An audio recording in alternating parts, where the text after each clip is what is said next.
네, 정부가 새해 들어서 꽉 막힌 남북 관계, 북미 관계를 돌파하기 위해서 카드를 하나 꺼내들었습니다. 금강산 개별 관광 카드인데요.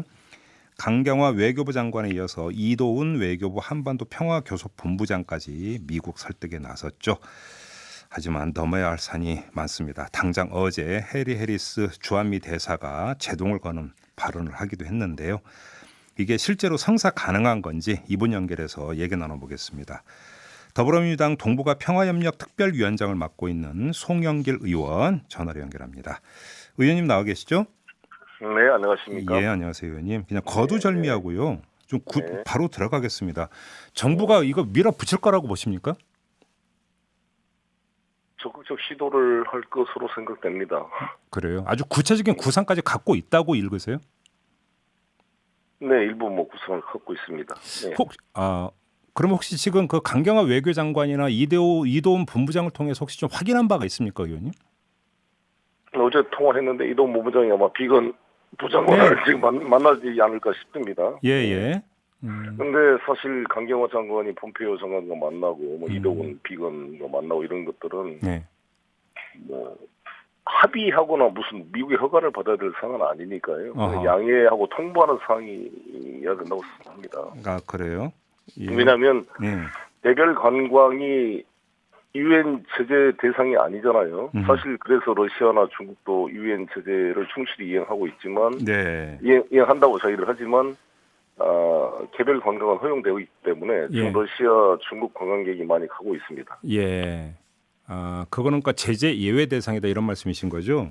그렇습니다. 예. 이도훈 본부장이 지금 비건 부장과 만나고 난 다음에 그 기자들 앞에서 한 얘기를 보니까 주권 국가라고 하는 단어를 쓰면서 여기에 이제 상당히 힘을 주었던데요. 결국은 이거는 제재 그 대상이 아니기 때문에 우리가 그냥 우리의 뜻으로 이제 추진하겠다는 뜻을 주권 국가라는 네 글자로 그냥 표현한 것으로 해석을 해도 되는 겁니까? 네, 그렇게 봐야죠. 사실 지난번에 조명균 통일부 장관 있을 때 비건과 함께 죄송합니다. 워킹 그룹이라는 걸 만들었잖아요. 예. 그것은 이제 우리 한미 동맹 차원에서 상호 진행 과정을 공유하고 이해하는 차원으로서 이게를 봐야지. 이것이 마치 모든 걸 허가기관처럼 다 여기서 미국이 반대하면 못하고 이런 것은 아니었는데 너무 통일부가 소극적으로 대응했다 이렇게 생각이 듭니다. 그러면 해리스 주한미 대사가 어제 한 얘기했지 않습니까? 이 제재를 촉발할 수 있는 오해를 피하려면 한미 워킹 그룹을 통해서 다루는 게 낫다.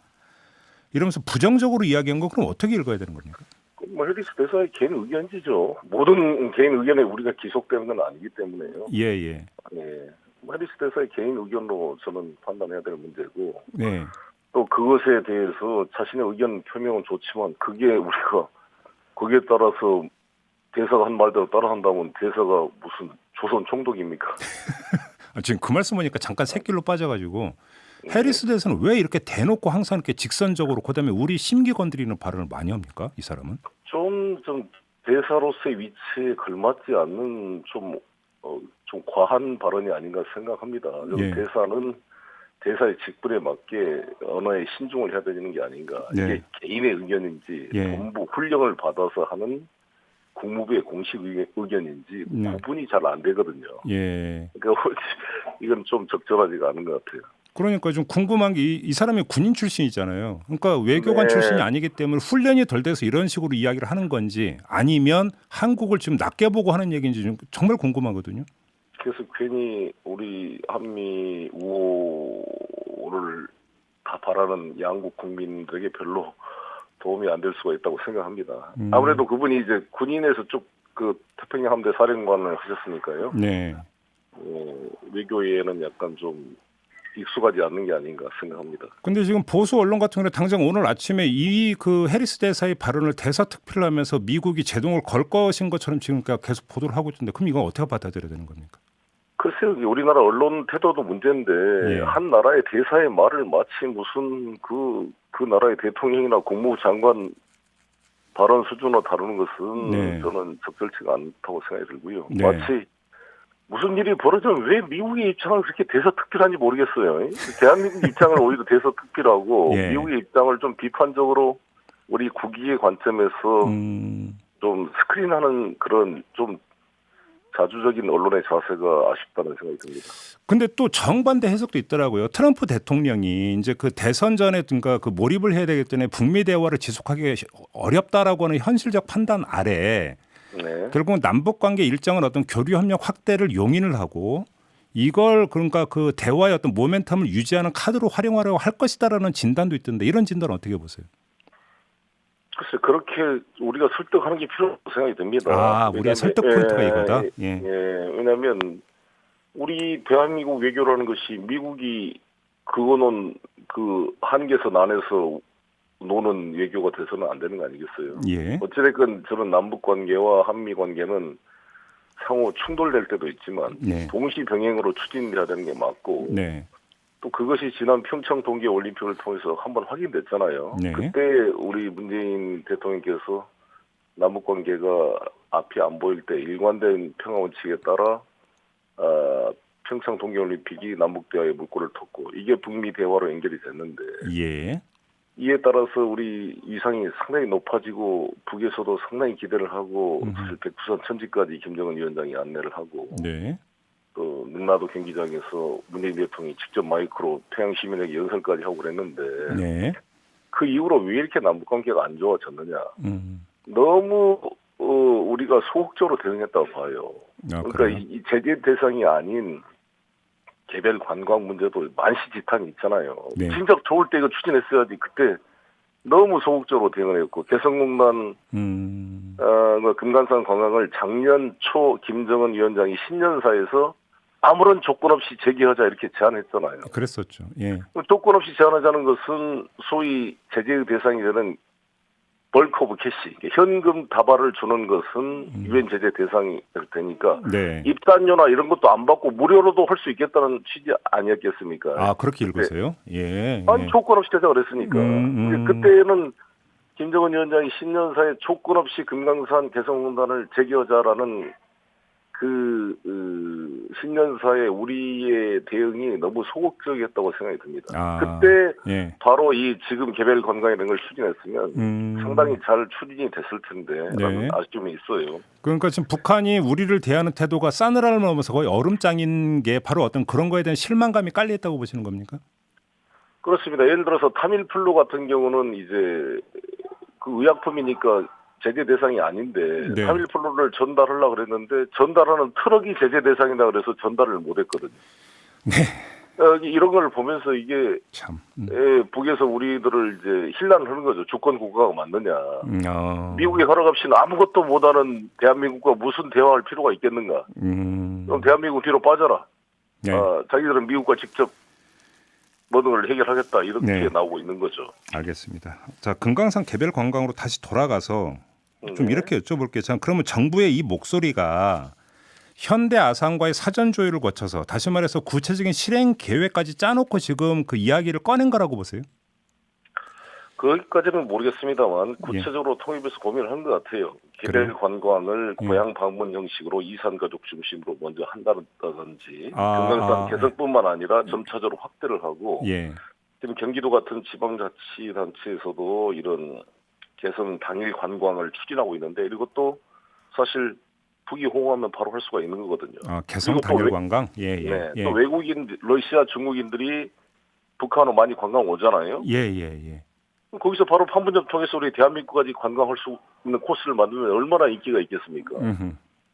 그럼 남북이 합의만 하면 사실 러시아, 중국 관광객이 북을 통해 들어와서 예. 판문점 보고 바로 거기 판문점에서 도보다리도 구경하고 건너서 우리 파주로 해가지고 우리 서울까지 구경하고 인천공항으로 돌아갈 수가 있는 거잖아요. 예, 예. 만약 이런 관광 상품이 만들어진다면 폭발적인 인기가 있지 않겠어요?